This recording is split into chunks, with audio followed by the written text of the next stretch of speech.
What's up? Hello, Internet. Bonjour. Happy Sunday, March 2nd. I always cut this beginning part out.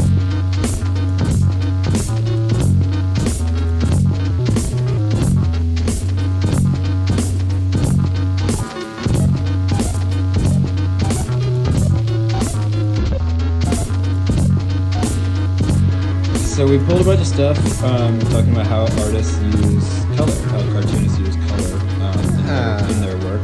It's Color, eh? my personal arch nemesis of the comic creating process. I hate coloring. Oh, me too. My own comics, I've only done it twice, and I wouldn't say it was a miserable process, but I do not enjoy the coloring process of comics, and it's a thing I'm always kind of trying to figure out. Like I really want to find a way to color my comics, and I want to be able to enjoy that process, but it just feels superfluous to me. Like when the inking is done, the drawing's done. You gotta hire in my mind. You gotta hire a colorist. I mean, fuck that. I feel the same way. Like I don't ever want to color for those same reasons. But when you said arch nemesis, I got all excited. I was like, is this the reveal of Mikey's arch nemesis? I thought you were gonna say a person's name, and then you're like, color is my arch nemesis. Yeah. Well, I love drawing so much. And coloring the computer, miserable. I can't stand using computer for anything creative. Like the computer to me is not a creative tool. No offense to, digital artists out there. I believe that's legit if you enjoy doing it. But to me, like sitting at a computer to do anything sucks the creativity out of me completely. Like I've been trying to learn how to play guitar for years, and what I've really realized is that what I want is a book. Like an old book from the 80s or something, and I want to sit in a chair that's not part of the computer. Because when I plug in my guitar to my computer and I fuck around in GarageBand or something like that, you spend all this time like tweaking the parameters and playing around with plugins and stuff, and after 2 hours have gone by, I haven't made anything. It's like there's not enough limitations or something. Yeah. And so I feel the same way about coloring. It's like this color could be this shade, or it could be very slightly a different shade. And then when I use watercolors, it's just so time consuming that I get 5 pages in and I'm like, God damn it, I made a terrible mistake. What have I done? I have a couple things to say about color. One, I think, first of all, I agree with you. I do not enjoy the process of using digital tools. I don't find that practice to be enjoyable to me. Like I don't like the feel, the tactile. I don't like the making on a tablet or a PC is not enjoyable. Like I don't enjoy that. I far enjoy paper. But I will say, if your goal is to print something, it is way easier to generate the color in the computer than it is to use traditional tools. 1,000,000%. Because, and this is just my theory, but when you use pigment, watercolor, marker, paint, otherwise, pigment is made of minerals. It's made of mud, essentially. So you have to take that color, you have to put it down, wait for it to dry, clean up. There's a lot of cleanup, right? Yeah. That's another reason why I don't like color, because of all the cleanup. But yes, but then you have to scan that color, and essentially a scanner just bounces light off of it and records what comes back. You don't get a true sense of the color. So it's pigment based. Right. But when you generate the color in the computer, it's light based. It's represented with the RGB. The RGB light. It uses light to represent the color, so it communicates that to the printer much more efficiently because the printers are now digital. Right. So when they were color separations, that process yielded interesting results. Like you got a richer kind of tone, and some things would happen by accident, misregisters and stuff, which I'm sure you'd see in some of the old. I mean, this isn't a great example of color separation, but it was done probably in that same way. You'd probably see it in one of these. So when we go back to something like this, we can see the color separations, and this process yields a really interesting result. They're working with a limited color palette, and you get these like errors. You get these really cool color gradients where the color cuts off. I mean, this is great for that. Yeah. So you see these accidents where the color separator just cut a yellow piece that was larger than the hat, and then when the blue laid over, it made this like really bright green and the same. And so I think every process has like its little peccadillos that yield interesting results. But what I would say is that I agree with you. I don't like working digitally for color. I don't like doing color at all. Yeah. But some people will just go like, I don't read black and white comics. Yeah. Like someone said that to me. I don't read black and white comics. I'm like, what? And every publisher or whatever, you talk to people, they're like, color books probably sell better. Of course. But then look at manga. Manga's all black and white, and that's like the most biggest selling comic shit on earth. Yeah, but the Japanese are more highly evolved in their relationships in comics. Yeah, they absolutely are. Like, and the French. I mean, the French, yeah, right. The French and the Japanese just have like a more highly evolved relationship with the medium. Yeah. You know, so talking about color separations too is I think like part of the beauty of Riso, the Riso fonts and like Riso stuff becoming so popular is that I think when you get those slips and you get those overlaps of the color separations, the thing still feels handmade. Like if the comic is hand drawn and it's handwritten, having those little errors and those tactile pieces as part of the coloring process makes it feel cohesive.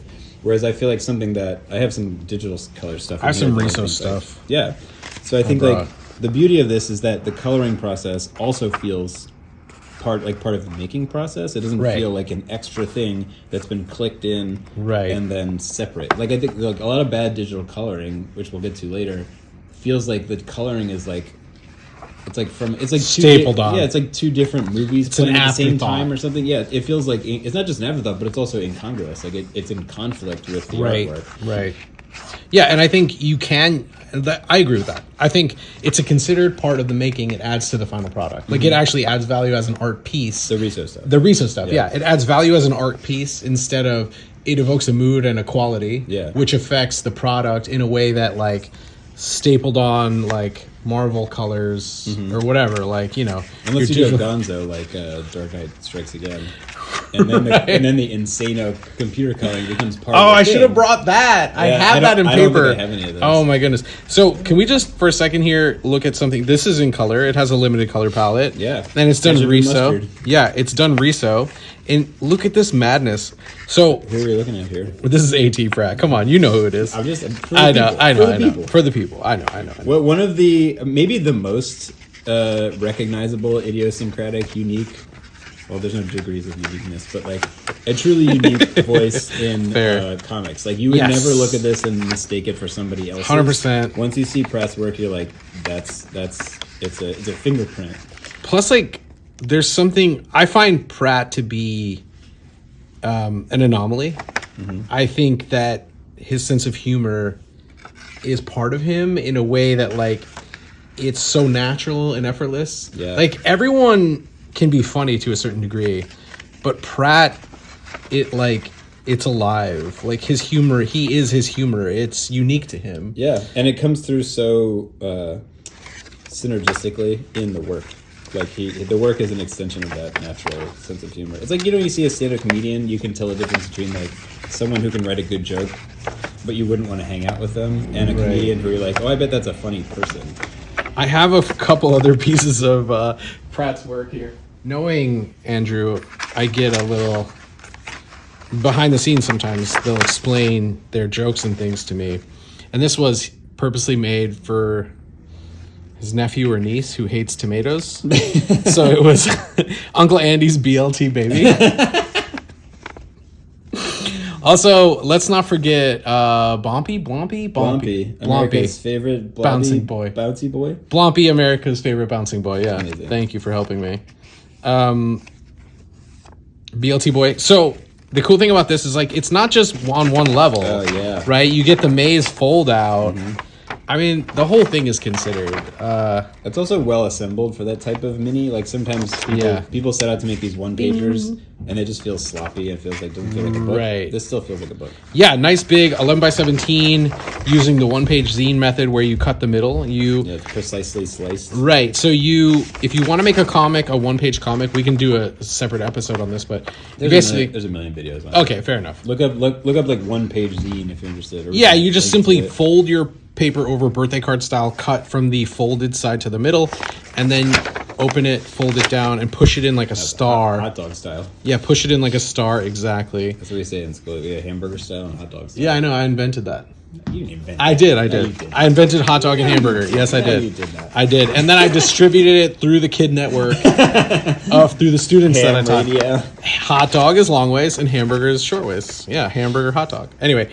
I didn't think we would talk about A.T. Pratt today, but I'm glad we did. I'm glad, yeah. I mean, Pratt is such a G. The hardest touring artist in the game, I think. 100%. Maybe. He does like dozens and dozens of shows a year. Hardest touring. Catch the man on tour. You'll spot him with his like gear belt of scissors and staplers and shit. And just a delightful person to hang out with. Like really wonderful. Really funny, interesting, and idiosyncratic. A true ambassador of comics. Yeah. Who this shit? A wonderful, wonderful person. And great at a reading. Yeah. Oh man, their great readings are live performance, for sure. fantastic. Yeah, So yeah. Shout out to Pratt. So, so we were talking about color today. Let's go. Let's maybe. Yeah, sorry, take us through. No, catch take up. us through. Absolutely. I was thinking from there, since that's a limited color, I had a few examples of like comics that use maybe one color at a time, or just a couple. Because a lot of times, when people, myself included, set out to add color to something, let's take some of this shit off. It's like I got to make it full color, and I got to make it like really blast off the page and stuff. And so the first thing that came to mind was this Casanova comic. Have you ever read this?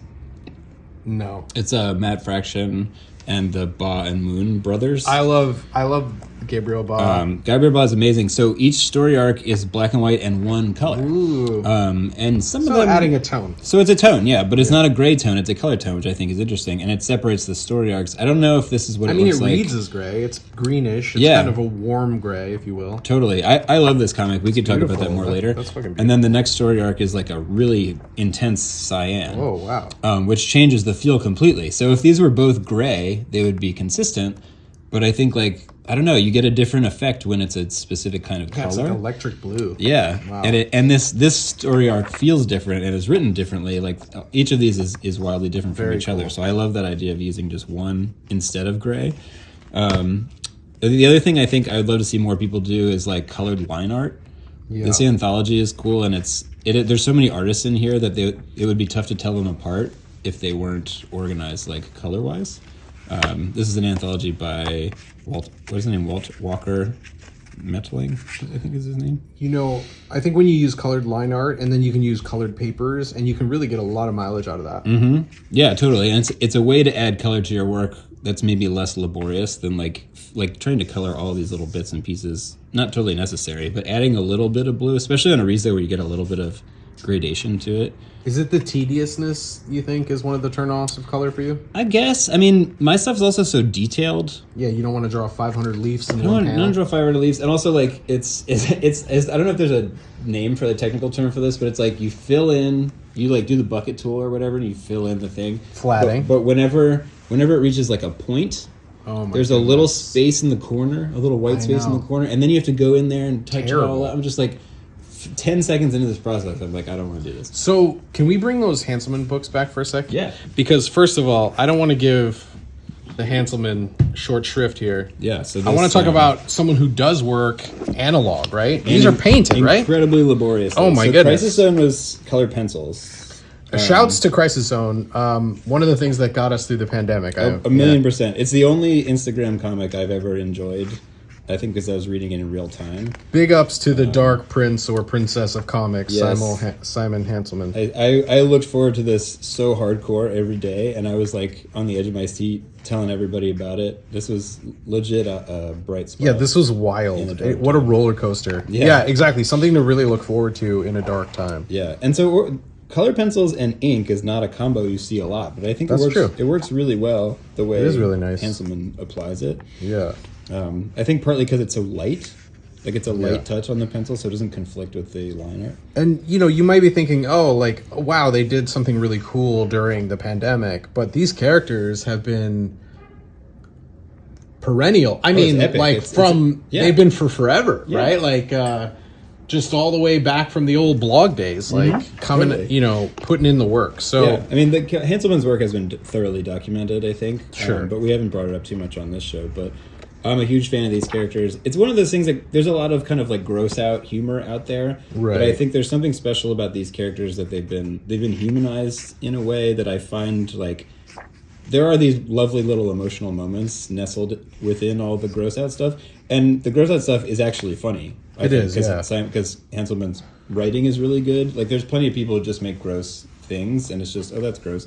But this is actually just like really well written, really sharp, really funny. also, like, our modern day culture is pretty gross. So, Extremely, yeah. it's like, it's a great kind of mirror to that, right? Yeah. It's saying like, oh, you're offended by this? Well, like, look around. Like, this is, we live in a disgusting age where people are doing disgusting things constantly. Yeah. And this is just kind of like a mirror to that behavior. Of course, it is like histrionic in the way that it, you know, it's very theatrical, right? But that's what makes an interesting and an entertaining story. Yeah, totally. Yeah, histrionic is a great way to phrase it.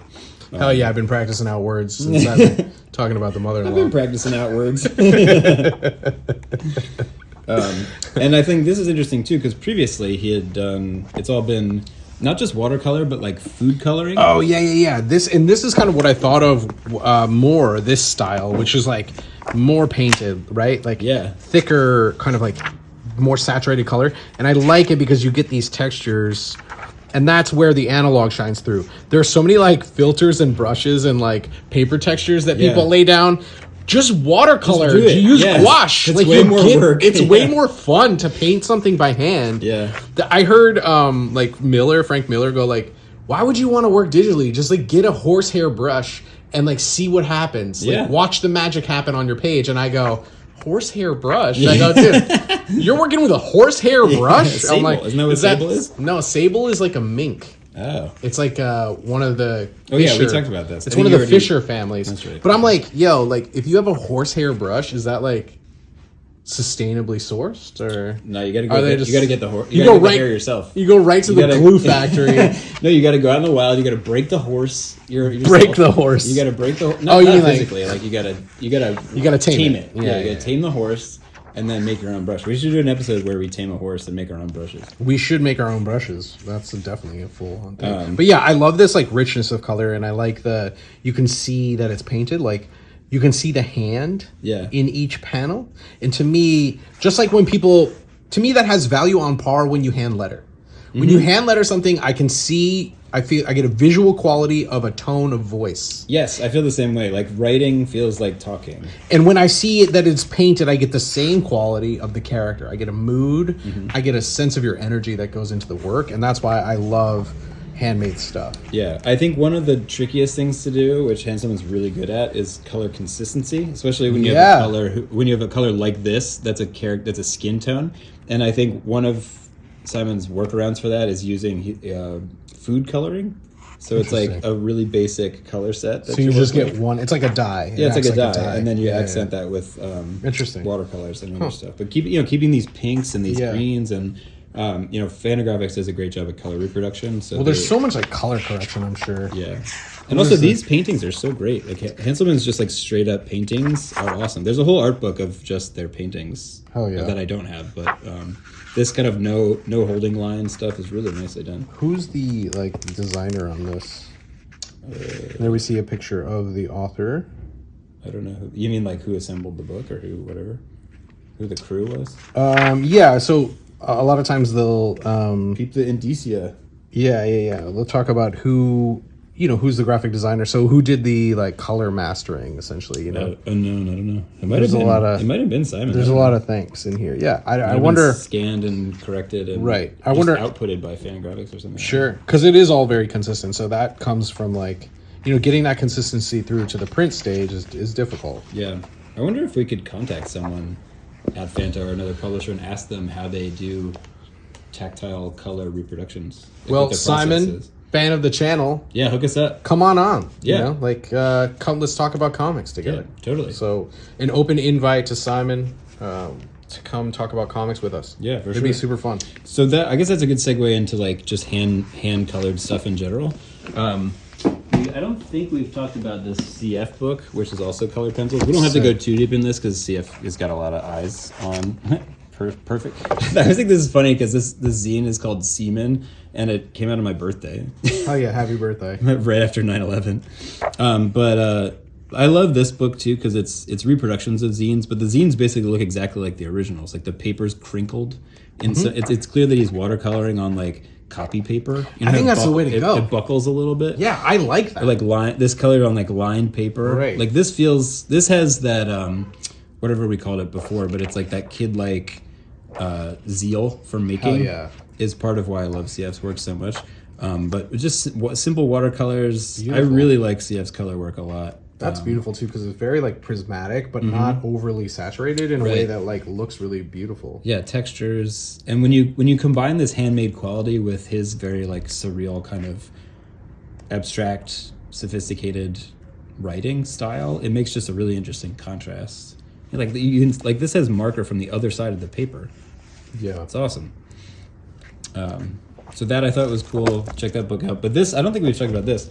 I got this book from Austin at Domino. Intrigued. I had never heard of it before. I just thought it looked cool. Yeah, it does look cool. But flip through it. Like Wow. beautiful, Also, high it's about saturation watercolor. it's about me, Saint Nicholas. Yeah, there you go. Hell yeah! Wow, these look amazing. Yeah, and these colors too, I think, are really purposeful. Right. and Right, I you know like- they know how to paint, right? Yes. They're laying a ground, they're putting shadow, they're like using gradients, like these And people. This is not their first go with the watercolors. Yeah, and so exteriors, interiors. I mean, that's like it's beautiful, tremendous. I hate everybody in this room. Yeah, well, that's the So, book, the book it's- agrees with you. It's so like to the moment. yeah, Look at these dummies. yeah. Like some Wow. of them are direct Sure. lifts of actual Yeah. people. but Wow, it's- I could see it. yeah, it came out in I think last year or the year before, maybe. Okay, that tracks then. Why we Yeah, would it's be very, looking very at recent, but it's why French. be looking at these recognizable mugs. And what's Saint Nicholas up to? Going to punish these people or something? You gotta read it and find out. Rain- It's mostly silent. This book. It's interesting that he's freeing this Saint Nicholas character is like freeing all the dreamers from their cells, so to speak. But yeah, and I love that. That's a good way to phrase it. And then like I love how green and gross this like prison cell is. Yeah. And how colorful the kids are. Like that's purposeful color usage. Pretty Which cool. is another thing that would like to work on. Baby sausage smack. This looks fun. But I mean, it was just beautiful, like warm Nice. tones, and then Yeah, this just yeah. disgusting green army bullshit. We were just talking about how I was just talking to Christina about how we're force fed violence from a young age, and we're taught that like this is cool, but our bodies are weird. I can't talk about this enough because we were weirded out by bodies, but blowing them up is like something we think is awesome. yeah. Now, is that in our DNA? Because do we all grow up like especially boys? I see them all kind of like enamored with like action figures and guns and violence and stuff. So is it part of our organism or is it foisted upon us? I'm sure there are anthropologists or who would be studying. Yeah, this? I'm sure psychologists, people have done anthropologists, endless amounts of sure, research on this. for sure. But I think you look like animals. They fight. They fight. They Yeah. hunt. Like it's a nature. Nature is inherently violent. So I don't know if that translates directly to guns Sure. in any kind of direct way, but we have it in ourselves. Metal penis. Guns are metal penises. What I think is interesting is that I think there is something to that. I think the animal side of our organism is enamored with violence in some way. Yeah, And you have to kind of work your way through it. I think that's part of our evolution of consciousness is like finding our way through the dark and realizing like it's a much stronger person who chooses to be kind in the face of violence than it is someone to be violent. Yeah, I totally agree. I guess you could make the argument that up to a point, like when you're faced with exploitative violence, Right. your kindness is not going to do anything. Right. Yes. So there is a point when, for the defense of yourself and others, or for the greater good. But then it's like, What is that who? point? Yeah. What is that point, and who's in charge of deciding when that is? Right. Right. I guess you kind of know it when you see it. But then, like, if you talk about a governing body who's like, well, we decide when when that's okay, then you get into a problematic society like the one we have, where they have a monopoly on violence, Right. and they threaten you with it. Yeah, they threaten you with the same thing they're using to say they're making you safe. Exactly. Yeah. So that it's a very difficult thing to understand, really. Yeah. This book is wonderful, though. It's amazing. You should, if you have the space, you should borrow that at some point and read it. At some point, I will. Yeah. I it's mean, I really could just cool. probably sit in here and read it. Another shout out to Domino, a thing I never would have come across and never would have known existed if it wasn't for Austin sharing it. So I pulled these. Have you ever looked at these before?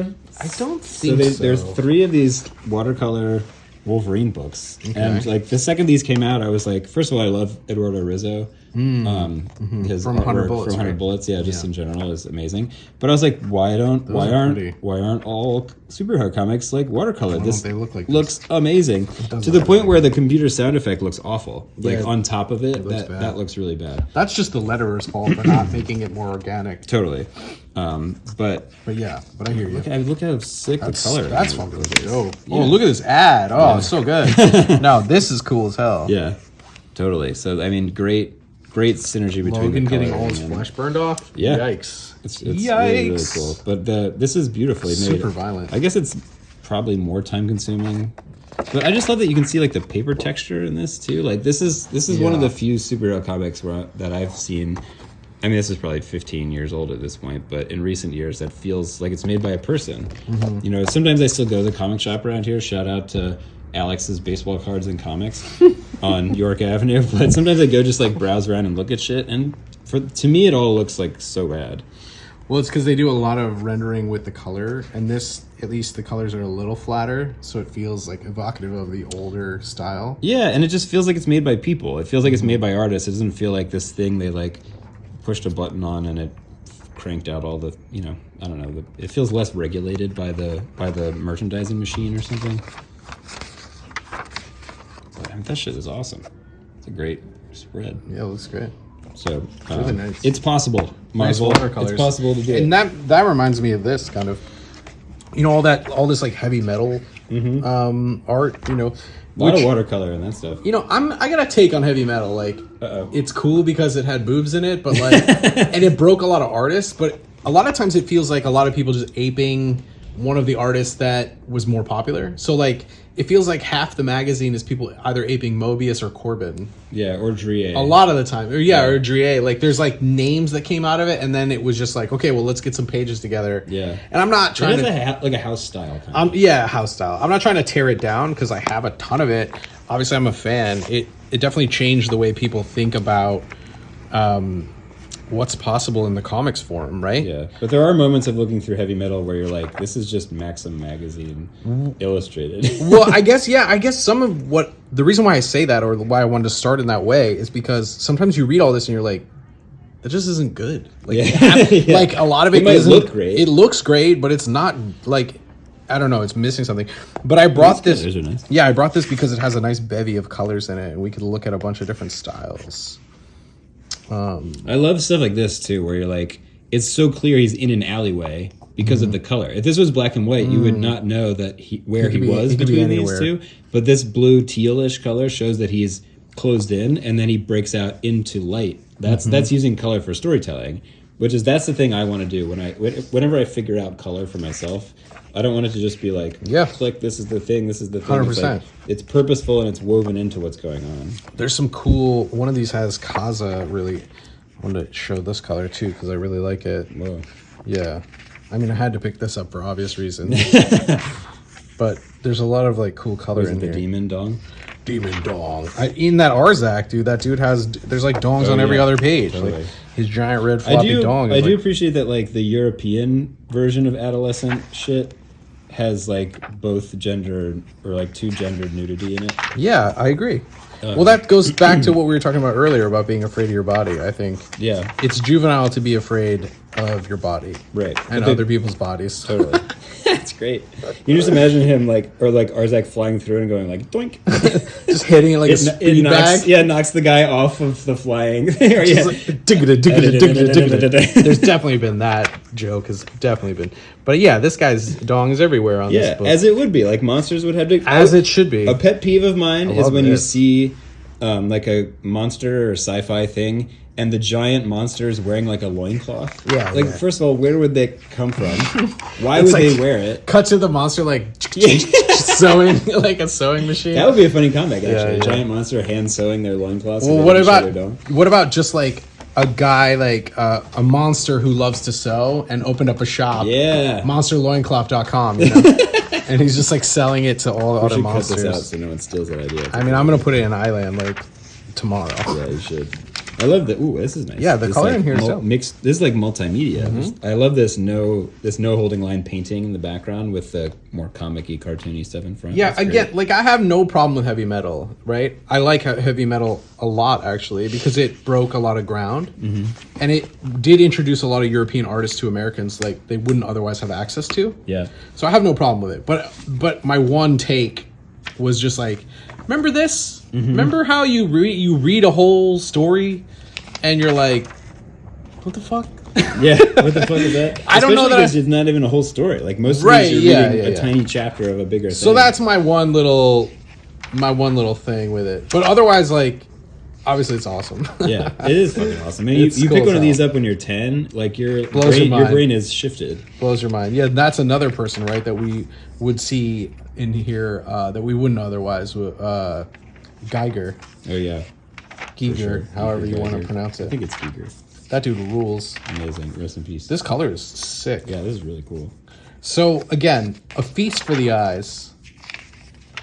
Maybe less so for the For story. the soul. Yeah. Feast for the eyes. It's like junk food, I guess. Some Yeah. of this stuff. But really, a lot of it's really great. But man, Ooh, Kim Deitch. yeah, Doritos are good. Hell yeah. Shout out to Doritos. Shout out to Deitch. At Mocha one year, he looks through all my comics, and then goes, "Good job, kid," and walks away. I was like, "Hell yeah, that was worth the Flicks price." you a quarter. That was worth the price of admission right Uh-oh. there. Uh-oh. Boobs. More boobs. See, that's what this is like. That you remember that SNL skit that was about Game of Thrones, and it's like cut to Andy Samberg playing the director, and he's like, "More boobs." That's kind of the vibe sometimes in this magazine. I pulled these Wildcats comics out partly because I hadn't looked at them in a long time. You know who really wants to read those? Joe. Joe for Club. Yeah. Is that this is- Jai Lee? Yeah, hell yeah, dude. Hell I yeah. love Jai Lee. Anyway, we'll put these on here. But these, I think, are an example of digital coloring that, like, kind of works. Maybe Okay. partly because it's so dark, not that so much. But, like, this stuff... Like, Yeah, because it's- there's so much black. there's so much black, and also it's selective. Like, the Right. color's not doing any heavy lifting. It's not too mottled. It's when it gets too mottled. Yeah, Not and, like, mottled this- MOTT, but like mottled MODEL. Yeah, yeah. When they're trying to do too much form shaping with the color, that's when you lose me. Mm-hmm. When it looks more flat like this, I'm into it. Even Yeah. though it might have subtle gradients, Yeah, that's really actually a good stuff. skill that's very difficult to do. The subtle gradient. Yeah. That looks. It doesn't this look is off shitty. camera. Yeah, right. The subtle gradient that doesn't look like shit is hard to do, but this is done well. So yeah, so when it's more flat like this, fine, I'm on board. But when it starts to get all like liquid metal, I'm like, no, thank you. Well, that character is liquid metal, so I it know, sort I of know. makes sense. But I totally agree with you. but This just is like don't Joe- model all the forms for me. Joe Chiodo did the colors on these. I like the the shading and the volume to be depicted in ink. Yeah, but like this Personally. page is cool. Like it's clearly digitally colored. It's it's stupid 90s image bullshit, Yeah, but like yeah. this is purposeful coloring. Like this is a blue with a tiny little bit of like lavender in there too. Like this is intentional for what's going on. And it also looks different from what's going on in the actual scene. Like this is clearly taking place in some temporal like other area.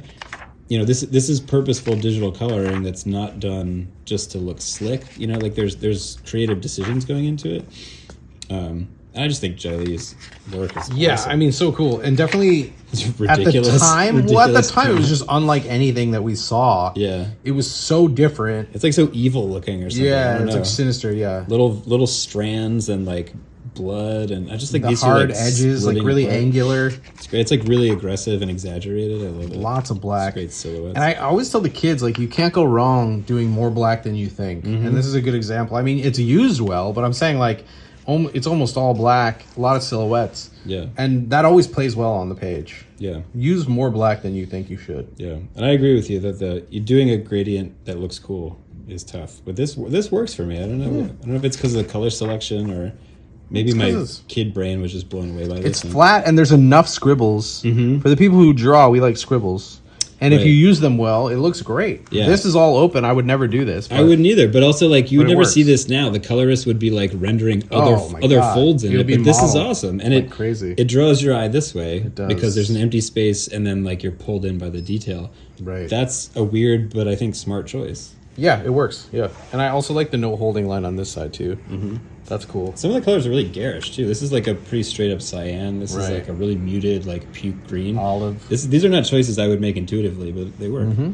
Yeah, the colors are good. You know, I think one of the reasons why these colors work is that they don't stray too far from the classic comic formula, which is using pinks, using yellows, using primaries, using secondaries. It was like old Marvel comics with like one panel's yellow, one panel's pink, one panel's blue, one panel's purple. It's like, you can't, dude, there was that point where they're like, we're going to make things look realistic. And then everything was brown and gray. Yeah. And that's when you lose me again. It's like comics, part of the excitement of the color of comics, in my opinion, is this like bubblegum pop, you know, pop culture, Andy Warhol palette where it's like everything, it creates energy on the page. Yeah.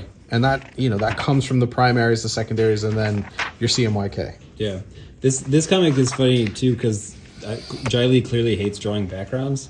You barely know where any of this shit is taking place in this comic, but the color allows you to see different spaces. It's almost like if you go to like a black box theater production, like a performance where it's just actors. Their performance is doing the heavy lifting of like, are they in a room now? Are they on the street now? Like, I've seen plays with no set that takes place in multiple locations, and in my mind, the performance is so good that I feel like there was a set there in my memory of it. Does that make sense? Yeah. And I think something like this, the colorist is providing locational reference points where you don't necessarily have to draw like, this is this room for this technology and this whatever. Like you can move things around with smart coloring. What's going on in there? I think someone lost something in the toilet and they're helping them. Found it in his pants. Holy can. Great comic book colors. Right? Yeah. So this is a Jim Rugg magazine from a long time ago, Super Mag. It's a one-person anthology. A Dan Nadell quote on the cover. Nice pull quote from Dan Nadell. And Jim Rugg works in a lot of different styles, and I think what's smart about his work is that he picks different coloring styles depending on the inking and drawing style he's doing. CMYK. There you go. Did you know that K stands for lock, not black? Lock. Interesting. I learned that from Aiden. I didn't know that. So it's because in Riso it doesn't have to be black, right? Traps is the color. It's the trapping color. Yeah. So it's cyan, magenta, yellow, and lock. This looks really good. Yeah. So this one I really love because it's, like I said, he's changing the coloring styles. It's really multimedia, but he also does a good job of like recreating that old style 4-color thing. Right. And he's using different paper textures. He's like scans of real things. He's using ballpoint pen, which is a thing that he likes to do. Yeah. There's great ink, black and white. Some of this is pencil. Yeah. And yeah, a lot of different influences on the page, but really great, like really well rendered, colored paper. And these are, I think this is a digital paper texture, but it feels authentic. Like I think the way Jim uses these things, it doesn't look like there's definitely a lazy way to do computerized versions of tactile things. Right. And I think if you do it right, it kind of works. It's still not something I think I would enjoy doing. But yeah, look at the difference in the coloring style of this versus that last page. Yeah. And really, and it suits the inking style a bit more. Yeah, and really showing his design prowess. Like it's all considered. Yeah. Which I think some people will just work straight ahead, right? And they don't consider the presentation or the package. And I think here the package is considered. And it looks like just trying out every tool in the toolbox, which is great, really skillful use of those tools. Yeah, that's something I want to do more of also is like whenever I draw my sketchbook, I'm just drawing random shit.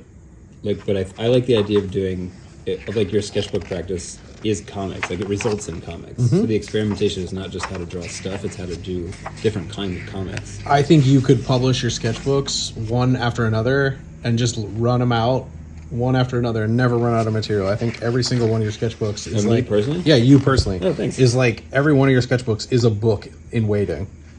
Oh, thanks. You Yeah, don't even have to do anything to it. The journal thing that I shared, yeah, it's awesome. The journal thing that I shared in one of the other episodes is like maybe turning into a book.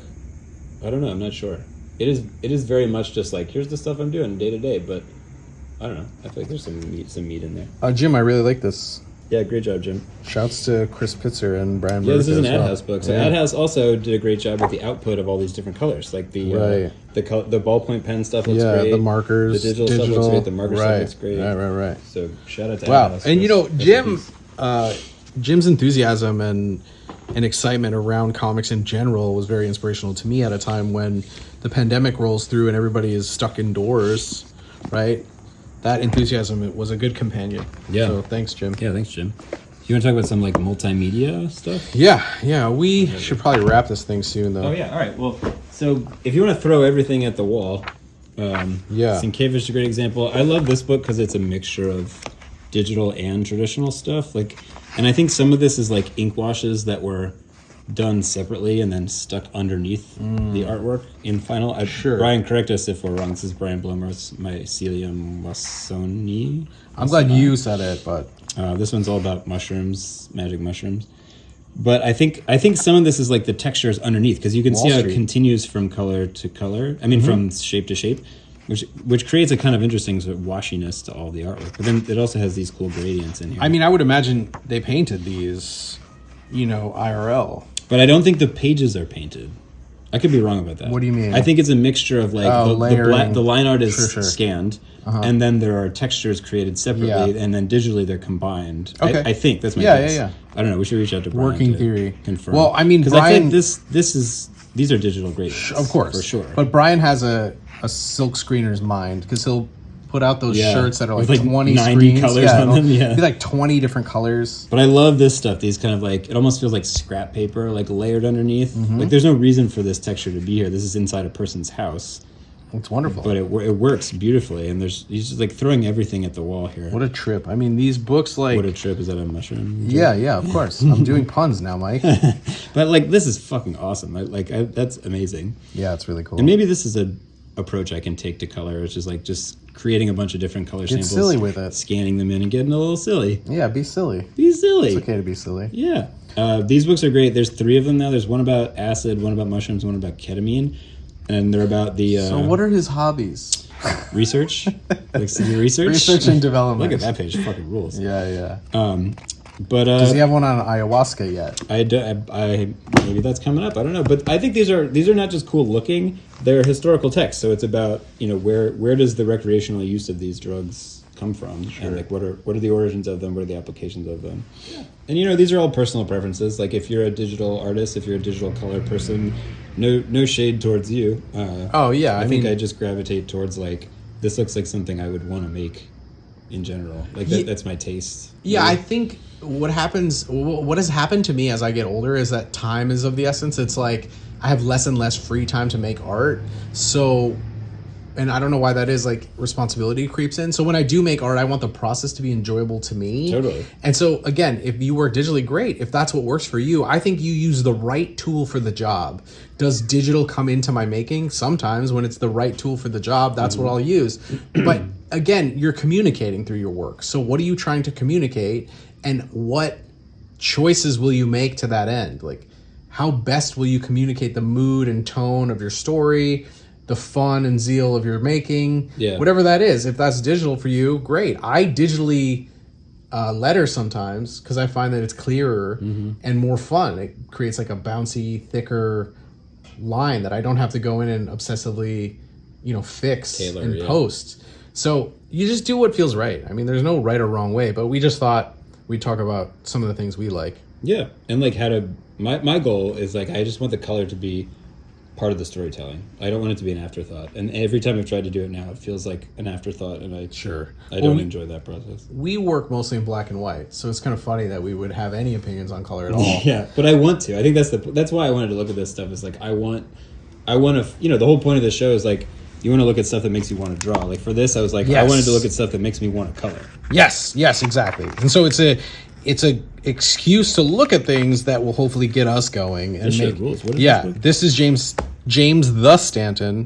This was put out by Silver Sprocket. Okay. Silver Sprocket rules, okay? Yeah. And it's no bones about it. And they put out this really trippy, like really colorful book that, I mean, I was initially just really drawn to this character here. Yeah. And Joey got me a gift certificate to Silver Sprocket, so this is one of the books that I picked up on that gift certificate, so thanks, Joe. This is one person's work? Yeah, one person. It kind of reads like that same kind of thing, like an anthology and different, similar style, obviously consistent throughout, but different colors. Yeah. I think one of the things I've been doing to bring color into the work is I stopped dressing in black and all black and starting dressing in all color. Right, we were talking about that. Yeah. Yeah, I think maybe my takeaway here is like, The same way I experiment with different pens and different drawing tools, like I just need to experiment with different kinds of coloring until I find one that feels good. All right, bye, you knuckleheads. Yeah, toodles. We'll see you in the later, Muppets. I'm out. Peace.